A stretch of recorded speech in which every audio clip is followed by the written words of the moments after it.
எரிபொருள் விலைகளில் ஏற்படவுள்ள மாற்றம். மாதாந்திர எரிபொருள் விலை திருத்தம் இன்று அல்லது நாளை மேற்கொள்ள திட்டமிடப்பட்டுள்ளது. எரிபொருள் விலை சூத்திரத்தின்படி ஒவ்வொரு மாதத்தின் கடைசி நாளிலும் இந்த விலை திருத்தம் நடைபெறுகிறது. இது சர்வதேச நாணய நிதியத்துடன் ஒப்புக்கொள்ளப்பட்ட செலவு பிரதிபலிப்பு விலை நிர்ணய கொள்கையின் அடிப்படையில் அமைந்துள்ளது. சுற்றுலா மையங்களாக போகும் ஜனாதிபதி மாளிகைகள். நுவரெலியா, அனுராதபுரம், மஹியங்கனி மற்றும் கதிர்காமம் போன்ற பகுதிகளில் உள்ள ஜனாதிபதி மாளிகைகள் மற்றும் அமைச்சர்களின் உத்தியோகபூர்வ இல்லங்களை சுற்றுலா விடுதிகளாக பயன்படுத்த முதலீடு செய்யுமாறு முதலீட்டாளர்களுக்கு ஜனாதிபதி அழைப்பு விடுத்துள்ளார். சுற்றுலாத்துறை மற்றும் தனியார் துறையை சேர்ந்த பங்குதாரர்களுடன் 2026ஆம் ஆண்டுக்கான வரவு செலவு திட்டத்திற்கு முந்தைய கலந்துரையாடலின் போது ஜனாதிபதி அனுரகுமார திசாநாயக்க இதனை தெரிவித்துள்ளார். யாழில் அதிரடியாக கைது செய்யப்பட்ட இளைஞர்கள். யாழ் நெடுந்தீவில் 150 கிலோகிராம் கஞ்சாவுடன் 4 பேர் கைது செய்யப்பட்டுள்ளதாக காவல்துறையினர் தெரிவித்துள்ளனர். குறித்த கைது நடவடிக்கை நேற்று ஊர்காவற்துறை காவல்துறை பிரிவிற்குட்பட்ட நெடுந்தீவு கடற்பரப்பில் இடம்பெற்றுள்ளது. மேலும் நெடுந்தீவு கடற்பரப்பில் கடற்படையினர் நேற்று ஒரு படகுடன் 150 கிலோகிராம் கஞ்சாவுடன் 4 சந்தேக நபர்கள் கைது செய்யப்பட்டனர். ஸ்ரீலங்கன் ஏர்லைன்ஸ் நிறுவனத்துடனான சிறப்பு சலுகைகள் வழங்கப்பட்டுள்ளதாக தெரிவிக்கப்படுகிறது.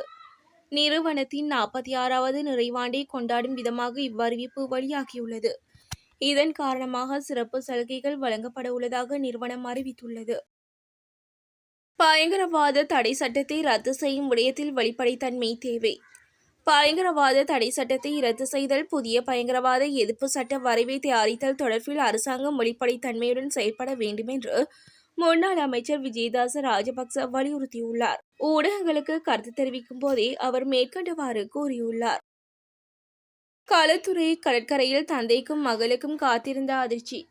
களுத்துறை கட்டுக்குருந்த கடற்கரையில் சந்தேகத்திற்குமான முறையில் உயிரிழந்த ஒருவரின் சடலம் மீட்கப்பட்டுள்ளது. கடற்கரையில் உடற்பயிற்சி செய்து கொண்டிருந்த தந்தை மற்றும் மகளும் சடலத்தை கண்டு 119 அவசர தொலைபேசி இலக்கத்திற்கு தகவல் அளித்துள்ளனர். கடற்கரையில் குப்புற விழுந்து தலை மண்ணிற்குள் மூடிய நிலையில் சடலம் காணப்பட்டதாக போலீசார் தெரிவித்தனர். கிழக்கு மாகாணத்திலும் மாபெரும் ஆர்ப்பாட்டம். சர்வதேச வலிந்து காணாமல் ஆக்கப்பட்டோர் தினத்தை முன்னிட்டு கிழக்கு மாகாணத்தில் அம்பாறை, மட்டக்களப்பு, திருகோணமலை மாவட்டங்களில் மக்கள் ஒன்றிணைந்து ஆர்ப்பாட்டம் ஒன்றை முன்னெடுத்து வருகின்றனர்.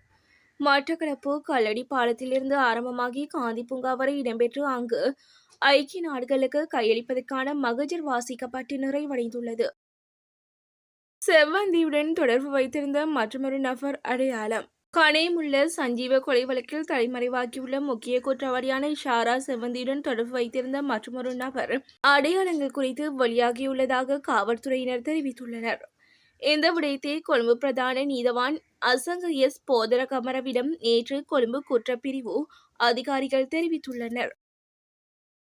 ஐரோப்பிய நாடுகளில் தலைமறைவாகியுள்ள 18 குற்றவாளிகளுக்கு வலைவீச்சு. துபாய் உள்ளிட்ட ஐரோப்பிய நாடுகளில் தலைமறைவாகி இலங்கையில் பல்வேறு குற்றங்களை மேற்கொண்டு வரும் 18 ஐரோப்பிய நாடுகளில் தலைமறைவாகியுள்ள 18 குற்றவாளிகளுக்கு வலைவீச்சு. துபாய் உள்ளிட்ட ஐரோப்பிய நாடுகளில் தலைமறைவாகி இலங்கையில் பல்வேறு குற்றங்களை மேற்கொண்டு வரும் 18 பாதாள உலக நபர்கள் அந்த நாடுகளில் கைது செய்து மீண்டும் நாட்டிற்கு அழைத்து வருவதற்கான விசாரணைகள் தொடங்கப்பட்டுள்ளன.